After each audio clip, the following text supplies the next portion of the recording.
લ્યો હાલો ફોરેસ્ટ ગાર્ડની પરીક્ષા આપવા. અમદાવાદના રસ્તાઓમાં અમે ભૂલા પડ્યા.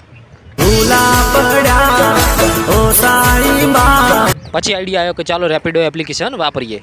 રેપિડો એપ્લિકેશનમાં મેં બાઇક બુક કર્યું અને આવી ગયો ભાઈ રિક્ષાવાળો. મને કે મને વચમાં પેસેન્જર લેવા દેજો. મેં કીધું મોજથી કે લઈ લેજો તમે તાર. પછી મોજથી હું તો રિક્ષામાં બેસી ગયો. આ છે વૈષ્ણો દેવીનું મંદિર. જય માં વૈષ્ણો દેવી. રિક્ષાવાળાના કિસ્મત એટલે ખરાબ કે કોઈ પેસેન્જર જ ના મળ્યું.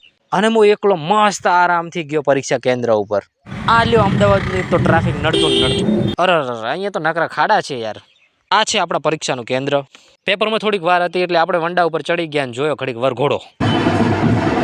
આ જુઓ તો ખરા તમે કૂતરા કેવા રમાડે છે. ના જોયા હોય તો કૂતરા. પછી થોડી ભૂખ લાગી એટલે ચોળાફળી ખાવા આવી ગયા ને ચોળાફળી ખાઈ લીધી મસ્ત. અને પાછા આવી ગયા પરીક્ષા કેન્દ્ર ઉપર. જો આ આયા છે ફોરેસ્ટ ગાર્ડની પરીક્ષા આપવા માટે. જો પરીક્ષા 7 વાગે પૂરી થઈને થઈ ગયું હતું અંધારું એટલે મેં પાછી રેપિડો કરી નાખીને નીકળ્યો પડ્યો પાછો ઘરે.